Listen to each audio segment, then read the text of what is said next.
It doesn't look like a Corolla, but Toyota says it is. It doesn't look like a Prius, but it's still a hybrid. Toyota's messing with us.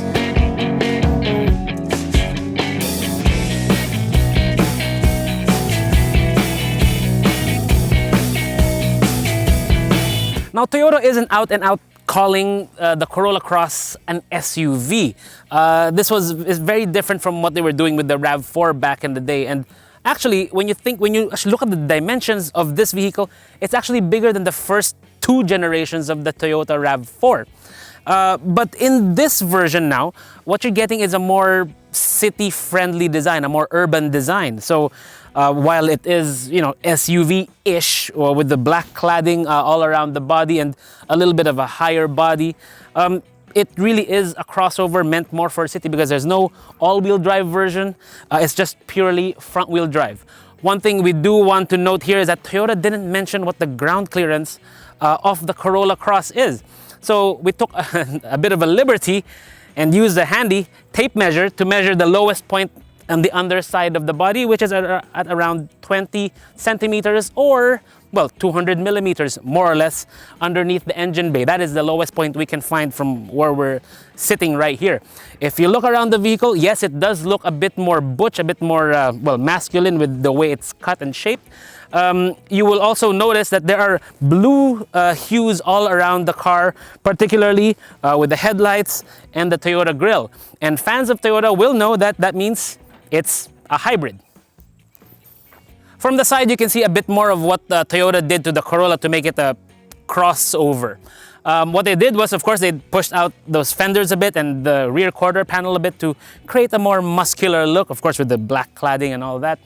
They did resist a temptation to try and blacken the whole greenhouse to create one seamless looking, glass piece. So instead what you have is a color-keyed D pillar, A, B, C, D. You get a nice Corolla Cross trim here.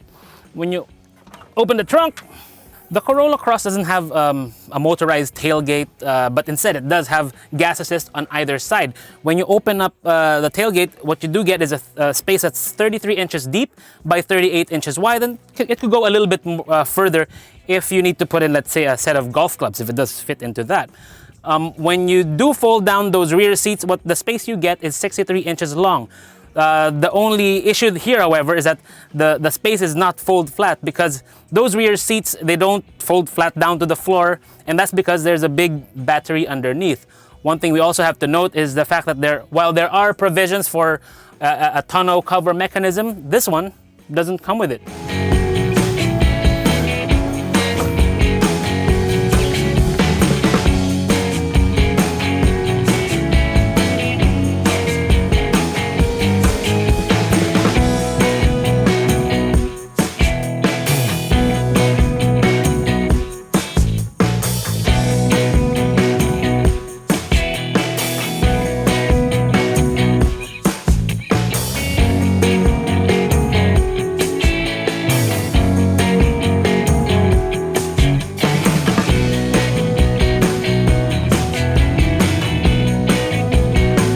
When you do settle into the cockpit of the Toyota Corolla Cross for the very first time, one thing that you will really notice is how normal it all feels and looks. Hybrids are, often perceived to be very complicated machines, and they are in terms of technology.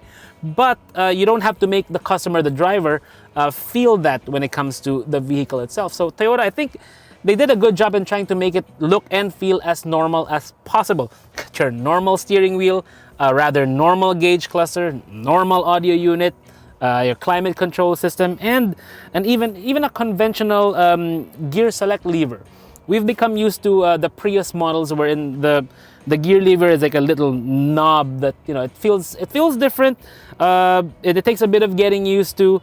But in this version, in this Corolla Cross, they put in a standard style automatic gear lever, which is pretty neat.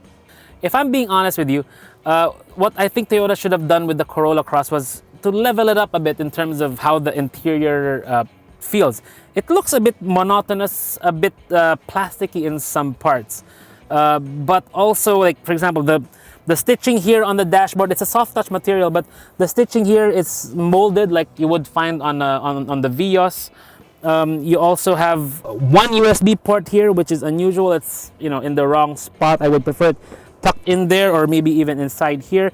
And also it kind of makes the fact that there are 3 blank spaces here kind of stick out a bit more. Of course, when you do look a little bit closer, you will notice a lot of differences, a lot of things that make it a bit unique, since this is in fact a hybrid. For one, on your gauge cluster, you will see that instead of a tachometer, what you get is a power meter. So you have the power mode on the upper range of it, you have the eco mode, the green zone, and then you have the charge mode. We'll take you through those modes a little bit later. You have your speedometer, multi-info display, fuel meter, you have your system temperature, I guess, for the engine and everything else. And then you have here some controls for safety. This is Toyota Safety Sense. This is something that they've been championing a lot with their top tier models. So for instance, instead of the regular cruise control, you have adaptive cruise control. It's the kind that you can set to maintain a certain distance to the vehicle ahead. You have the lane tracing assist, which actually helps steer you a little bit and keep you within lane if you're veering into the lane markings on the highway. And then you have your forward collision mitigation. You have all these things in the Corolla Cross because they're really going for safety in a lot of these new models now. Oh, and if you look around the cabin as well, you will see a lot of airbag markers. Yeah, you see airbags on the curtains, driver's knee, dual side, and of course, the 2 front airbags. The audio system on the Corolla Cross may look conventional, particularly this main screen. But it really isn't. Of course, you have your Bluetooth. We have Bluetooth audio activated right now. This one does have Apple CarPlay and Android Auto, but I don't have my cable with me. Fair warning, we're gonna get a little bit techie on this one because we kind of have to.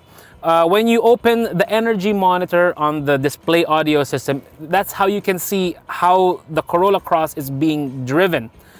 It'll show you the engine, the electric motor, the battery, and the wheels. Now, there are also lines between each and every one, and it will direct you how the car is actually being driven. For instance, the engine, as you can see on the lines, the engine can drive the front wheels, but it can also drive the electric motor, turning it into a generator, sending electricity to the battery, charging it. The battery can charge the electric motor or power up the electric motor, which in turn can drive the front wheels. That is what we call a parallel hybrid system, which is what this is, and what the Prius has been, and the Corolla Altis hybrid, and even the other Lexus hybrids. It means that the electric motor and the engine can drive the front wheels or the drive wheels independently of one another, or they can drive them together depending on the mode you're using. The backseat of the Corolla Cross, to be honest with you, it's something that we think could be a bit better overall. We do like that there are AC vents down there, and that there are dual USB ports here for charging, as well as cup holders on either door. We do like the seats and the fact that there is a neat little armrest here, but we think it could do better in terms of overall space, particularly in the footwell. Let me point this out to you. To make this a crossover, Toyota added these risers here for the seat brackets. Now, it seems all well and good. It's meant to give the front seats a bit of a lift, so you feel a bit more SUV-ish, a bit more crossover-ish, a bit more upright. But it does occupy quite a bit of space for the rear passengers. For instance, my shoes are 9.5, but if you fit it here, it kind of gets wedged between that riser and the enclosure for the hybrid battery system underneath the seat. That's also the reason why these seats cannot fold flat, because there is a hybrid battery underneath here.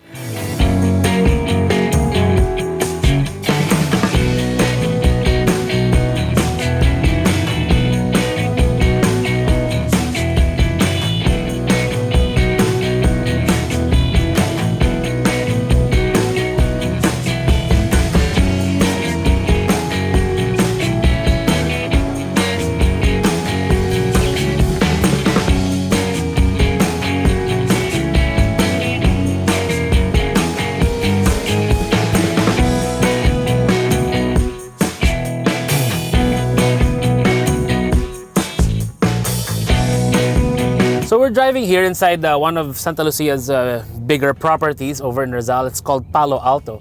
The roads here are nice, it's very quiet, and it's a perfect place for something like the Cross, because right now we're driving around in electric mode.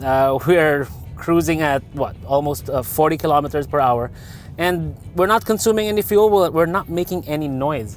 And that's the great thing about driving around in a parallel hybrid like the Cross. Earlier when we were driving on the way up here, I was mostly in electric mode. And that's because we were dealing with mostly low-speed traffic, from stoplight to stoplight, that sort of driving. And in those speeds, yes, the electric mode does take over. So long as you're not too heavy with the throttle, it will try to, stay in EV mode, or unless you can turn it on here if you have enough charge in your battery. But once you do get up into the mountains, then the engine and the electric motor will work in unison. The engine in here is a 1.8 liter Atkinson cycle 4-cylinder, and it makes 98 PS, and it's paired with an electric motor that makes another 72.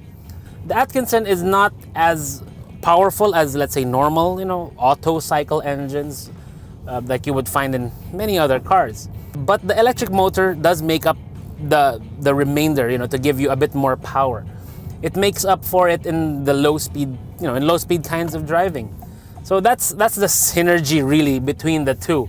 That's how they work together to give you better fuel economy. The electric motor takes care of the low speed driving, while the engine takes care of the higher speed driving and, of course, the charging of the whole system. There is a caveat with this kind of quiet driving, and one is people don't hear you, so you have to be a bit more mindful of that because there's no engine noise in EV mode. And two, you also hear a bit more of what's going on around you. What I actually notice, especially in the city, is that I can hear more of the ambient noise of jeepneys, loud motorcycles, and the like. I think Toyota could have improved on the NVH a bit, with the sound deadening, particularly through the doors and the windows. We can hear quite a bit more than we would like inside a vehicle with all the windows closed. When you turn on eco mode in the drive selector switch, it will feel a bit slower. It doesn't really want to accelerate. But when you activate the power mode, that's when you can enjoy the performance potential offered by a hybrid, because it's not just all about being efficient. It's also about delivering as much power to you as it can, because the electric motor, instead of just taking over at low speeds, will now help boost power at for more performance. That is the fun bit with a hybrid like this. There's actually a Jekyll and Hyde side of it. It's not a huge difference in terms of power. Actually, the power and the performance is actually the same. It's just the way that it's delivered. It's a bit more immediate. The electric motor really helps things along, especially at low speeds, and the fact that torque is already available from very, very low RPMs, almost 0 RPM actually, since that's the norm with most motors. Hybrids aren't normally exciting, but in the case of the Cross, it does feel quite all right. The steering is really quite light, but it is precise, and the braking, when you brake, it does brake pretty well. But there's also the added benefit of recharging the batteries when you do braking. So see here, there have been a few storms passing through this area in the last couple of weeks, and it's really dirtied up the road, made it a bit more slippery. But I'm not feeling any problems with the Cross. It's managing it really well. It's really not twitchy. It's quite enjoyable in this mode, and very, very eager to accelerate in power mode. Normally, we wouldn't call a crossover an enjoyable vehicle to drive, but that's because crossovers are meant to be family vehicles. They're supposed to be practical. You're supposed to put child seats in the back. That sort of they're intended for that kind of driving, that kind of motoring. The Corolla Cross, yes, it can do all that, no problem. It can do those same things that any other crossover can do. It just does it in a different way.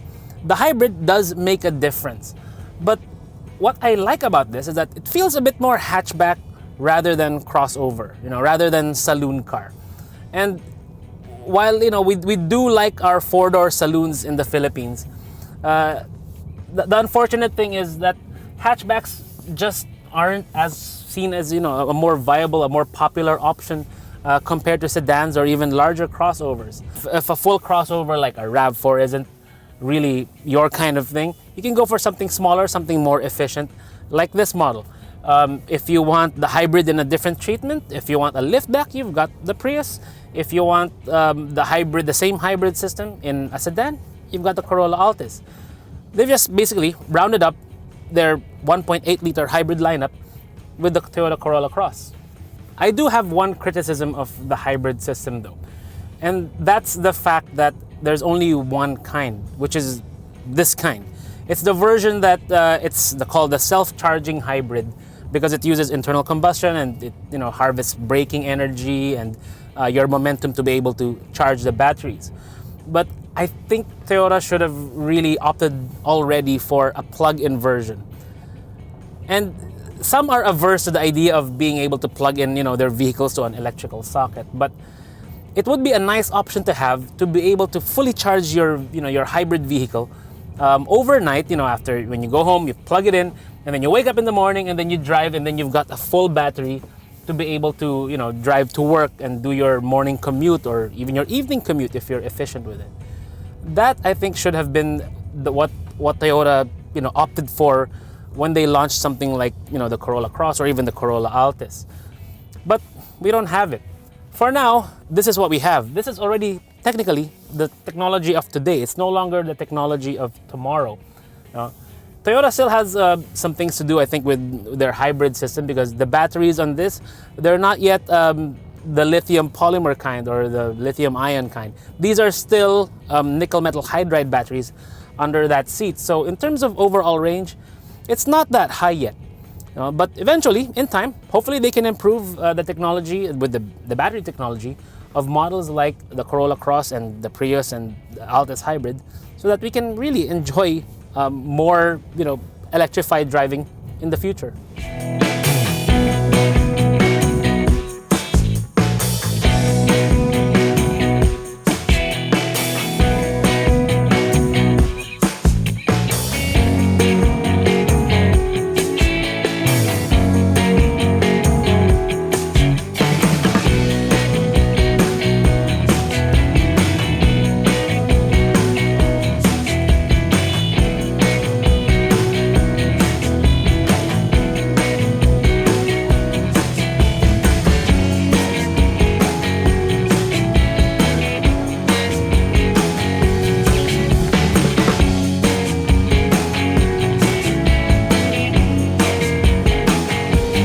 If you're looking for a hybrid in a much more practical, much more versatile package, then the Corolla Cross Hybrid will be the right one for you.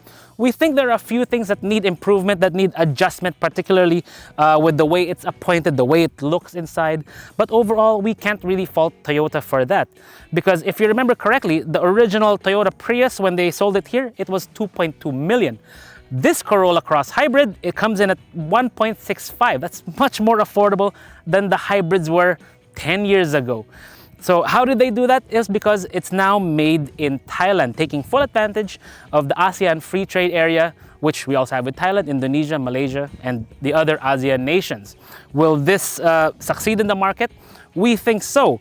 But hey, if you want to find out more, you can always visit your nearest Toyota dealership so you can test out the Corolla Cross Hybrid for yourself. This is Vince of AutoIndustriya. Thanks for watching. You can subscribe to our YouTube channel. You can like us on Facebook, follow us on Instagram, as well as on Twitter.